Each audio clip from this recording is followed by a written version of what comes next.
Bonjour tout le monde et bienvenue dans mon petit jardin sauvage. Alors aujourd'hui je vais vous présenter l'achillée millefeuille qui est ici. Donc là on la voit très bien. Alors je lui ai donné un étage, mais comme toujours dans le sauvage, il y a toutes sortes de choses qui poussent à côté. Mais c'est pas grave, j'enlève au fur et à mesure et à un moment donné je n'aurai que de l'achillée. Alors l'achillée millefeuille, Achillea millefolium, elle est très facile à reconnaître. On va s'en approcher pour vous la montrer. Désolée si ça bouge. Alors, comme vous le voyez, sa feuille est très découpée. Donc elle est très facile à reconnaître. Il faut faire attention à ne pas la confondre avec la ciguë. Mais voyez, ça fait comme plein de petites découpures sur la feuille. Alors la feuille est très intéressante quand elles sont petites. C'est une plante herbacée, c'est une annuelle, mais c'est une vivace, elle revient chaque année.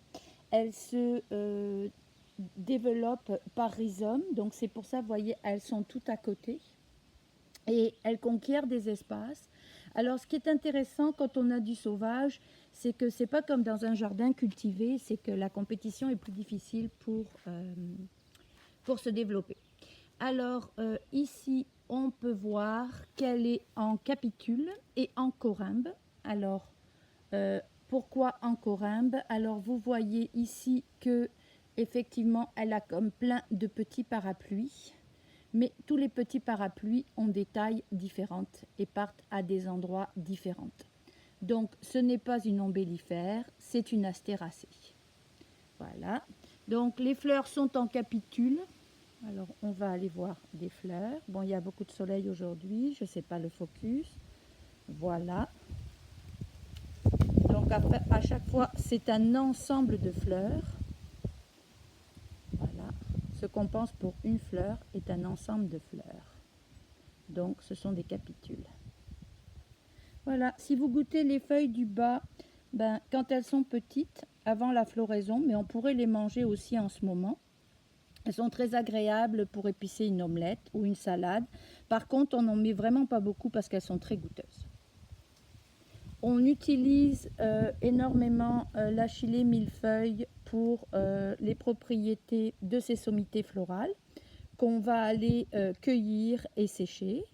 Donc hier j'ai fait une grosse cueillette et ici on peut voir à côté de mon livre que j'ai déshydraté ce que j'ai cueilli.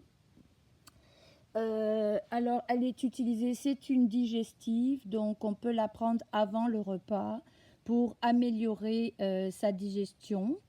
Moi je trouve qu'elle a un goût très agréable. Alors Christophe Bernard dans ses vidéos dit qu'il est intéressant avant de la cueillir, quand on la cueille, d'en cueillir une petite quantité et de la goûter et d'en faire une tisane pour voir si son goût est très présent. Si on ne sent que l'amertume au niveau du goût de cette plante, qui est une plante qui est amère, on n'aura pas toutes les propriétés de la plante. Donc il faut vraiment aller aussi avoir les notes florales. Elle existe en blanc, puis elle existe en rose aussi, je pense. Bon, ici on n'en a que des blanches. Bon, moi j'aime beaucoup en mettre juste quelques-unes dans une lactofermentation, ça donne vraiment du goût, mais elle est vraiment très goûteuse. C'est pas quelque chose qu'on ajoute en quantité dans une salade. Ce qui est intéressant aussi, c'est quand on se coupe. La semaine dernière, je me suis coupée en cuisine. Donc quand on se coupe, on peut aller prendre un certain nombre de feuilles, on les mâche, on en fait une boule, on garde le jus, puis on va le mettre sur la coupure. Donc la semaine dernière, je me suis coupée et j'ai fait le test et c'est assez impressionnant. J'avais fait comme un cataplasme de feuilles que j'avais mâchées et très rapidement, j'ai pu retourner en cuisine alors que je m'étais coupée avec mon robot dont la lame est très et fait des plaies très profondes. Donc elle est connue pour être hémostatique, donc arrêter les saignements.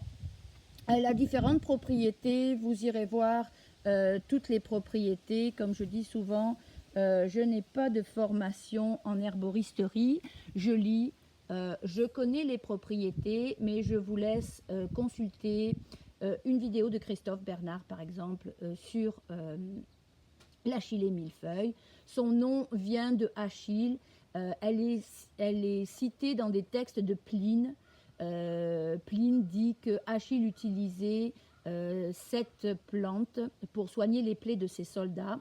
On l'appelle aussi herbe à soldats, on l'appelle herbe à dinde. Elle a énormément de noms différents. Moi, j'aime beaucoup le goût qu'elle a dans une tisane et j'aime aussi l'utiliser en teinture mère. Donc voilà, on l'accueille dès que les fleurs sortent, on n'attend pas pour avoir le plus de propriétés possible. Donc elle se développe par rhizome. Donc si on la soulève, on va voir qu'elles sont à peu près toutes reliées. Bon, j'en ai à plusieurs endroits, mais j'essaye de les mettre tout ensemble.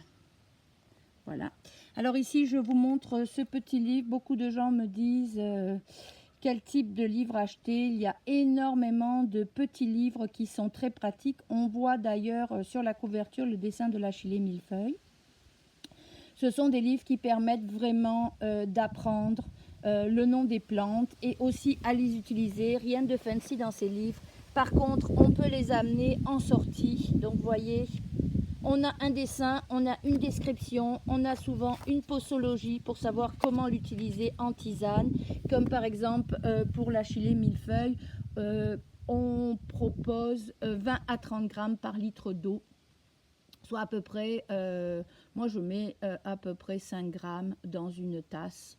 On peut faire aussi des mélanges pour l'Achillée et je vous conseille fortement d'aller voir toutes les propriétés que cette plante possède parce que ses propriétés sont vraiment très très nombreuses. Elle fait descendre la fièvre aussi, donc elle a vraiment un spectre assez large d'utilisation. Voilà, sur ce, je vous souhaite une bonne journée. Je vais vous finir sur mon pot qui est déjà mis sous vide, qui est ici. Donc, ça n'a pas l'air, mais ici, il y en a des quantités quand même assez importantes. Je les ai déshydratés hier au déshydrateur à une température de 40 degrés. Et je les ai mis en pot et j'ai mis le pot sous vide.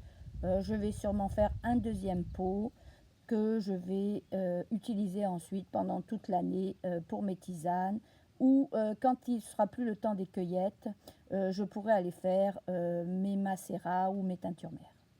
Voilà, je vous souhaite une bonne journée.